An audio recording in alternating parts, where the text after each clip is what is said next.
Assalamualaikum warahmatullahi wabarakatuh. Halo semua, perkenalkan saya Wanda Nifa dari Prodi Ilmu Komunikasi UNJ Angkatan 2018 dengan nomor hadir 38. Pada video kali ini saya akan menjelaskan mengenai bab 3 dari proposal skripsi saya yang berjudul Pengaruh Terpaan Berita di Media Sosial mengenai satwa laut yang mati akibat sampah plastik terhadap sikap millennials dalam mengurangi penggunaan plastik di BJ Depok. Baik, langsung saja kita mulai pada 3.1 paradigma penelitian. Paradigma adalah model atau kerangka referensi mendasar yang kita gunakan untuk mengatur pengamatan dan penalaran kita. Nah, paradigma dalam penelitian ini adalah paradigma positivis, yakni paradigma yang dipandang sebagai cara untuk mendapatkan kebenaran. Positivis percaya bahwa ada kebenaran objektif. Baik, selanjutnya 3.2 pendekatan penelitian. Pendekatan penelitian adalah pendekatan ilmiah yang akan membantu peneliti untuk mendapatkan kebenaran tentang subjek penelitian. Pendekatan penelitian ini adalah pendekatan kuantitatif, yaitu pendekatan yang menguji teori objektif dengan memeriksa hubungan antar variabel. Selanjutnya 3.3 metode penelitian. Metode penelitian adalah rencana untuk mencapai tujuan tertentu. Metode penelitian akan membantu untuk memenuhi tujuan penelitian dan menjawab pertanyaan penelitian. Penelitian ini menggunakan metode penelitian survei. Peneliti mengumpulkan informasi dari beberapa sampel dengan menyebarkan kuesioner. Kuesioner yang dipakai adalah kuesioner tertutup. Selanjutnya 3.4 unit analisis dan unit observasi. Unit analisis adalah mengacu pada apa atau siapa yang sedang diteliti. Unit observasi adalah dimaksudkan satuan-satuan seperti dalam analisis yang menjadi sumber data yang dihimpun. Nah, unit analisis pada penelitian ini adalah mahasiswa aktif program studi ilmu komunikasi UNJ.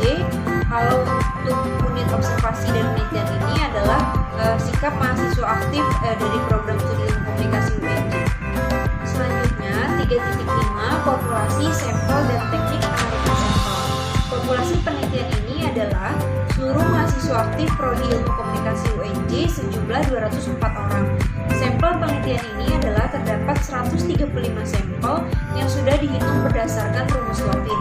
Dan teknik penarikan sampel pada penelitian ini adalah non-probability sampling, yakni judgment sampling.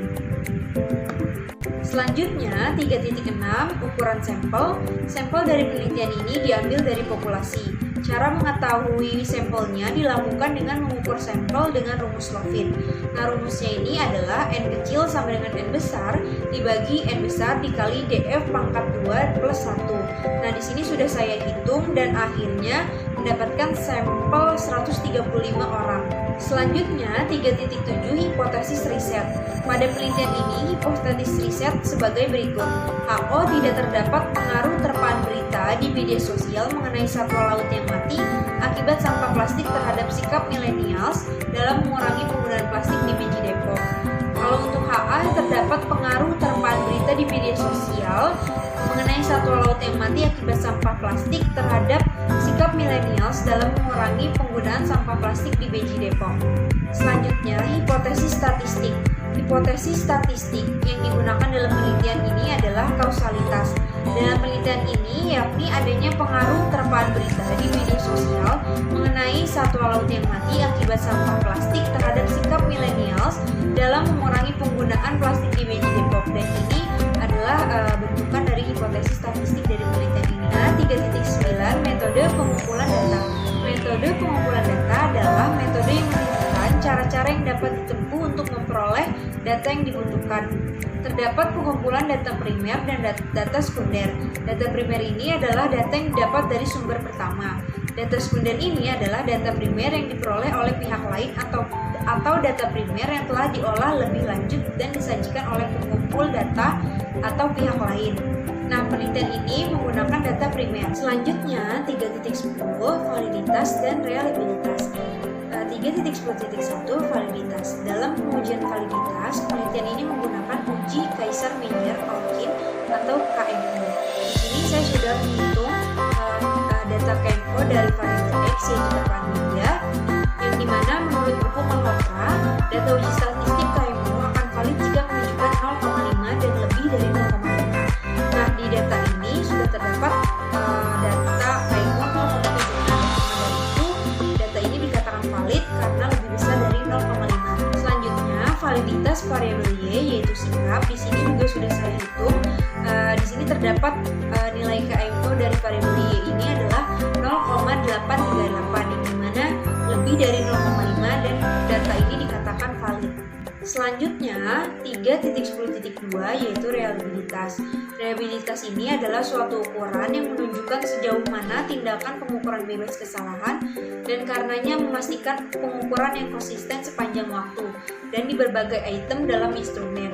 Nah, di sini juga sudah saya hitung nilai reliabilitas dari variabel X-nya yaitu terpan media, yang dimana menunjukkan jumlah Cronbach alpha-nya adalah 0,845, yang berarti koefisien Cronbach alpha ini lebih besar dari nilai kritisnya yaitu 0,6, sehingga data ini disimpulkan bahwa data reliable. Selanjutnya reliabilitas pada variabel Y yaitu sikap.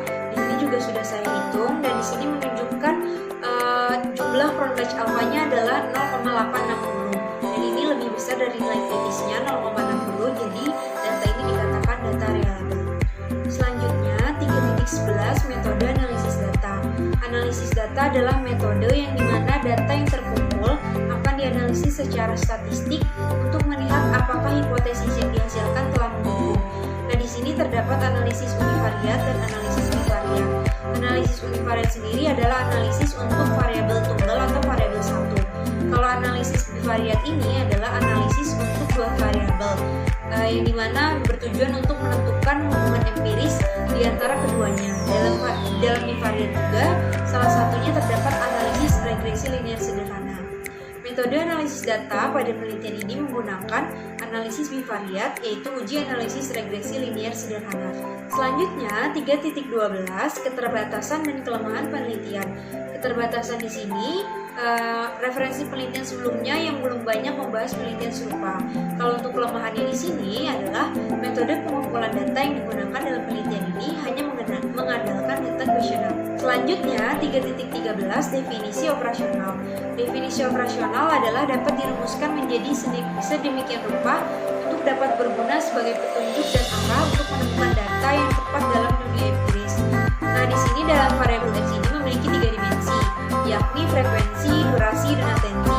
Dalam dimensi pertama yaitu frekuensi memiliki 2 indikator, yaitu rutinitas berapa kali menonton dan rutinitas berapa kali mengkonsumsi si media. Yang kedua, dimensi durasi memiliki 2 indikator juga, yaitu berapa lama menggunakan media dan berapa lama mengkonsumsi si media. Dan dalam dimensi ketiga yaitu atensi memiliki 2 indikator, yaitu tingkat perhatian seseorang dalam menggunakan media dan tingkat perhatian seseorang dalam mengkonsumsi media. Selanjutnya, pada variabel Y memiliki 3 dimensi juga, yaitu komponen kognitif, komponen afektif, dan komponen konatif. Dalam komponen kognitif ini memiliki 1 indikator, yaitu representasi yang dipercaya oleh individu. Dalam komponen afektif memiliki 1 indikator, yaitu persepsi diri yang melibatkan emosional. Dan komponen konatif memiliki 1 indikator, yaitu bertindak terhadap sesuatu dengan cara tertentu. Dan yang terakhir 3.14 operasional konsep. Operasional konsep ini adalah salah satu langkah penelitian untuk mengurangi konsep abstrak agar dapat diukur dengan cara yang nyata. Nah, di sini terdapat tabel operasional konsep dalam penelitian ini. Sekian penjelasan dari saya, kurang lebihnya mohon maaf. Wassalamualaikum warahmatullahi wabarakatuh.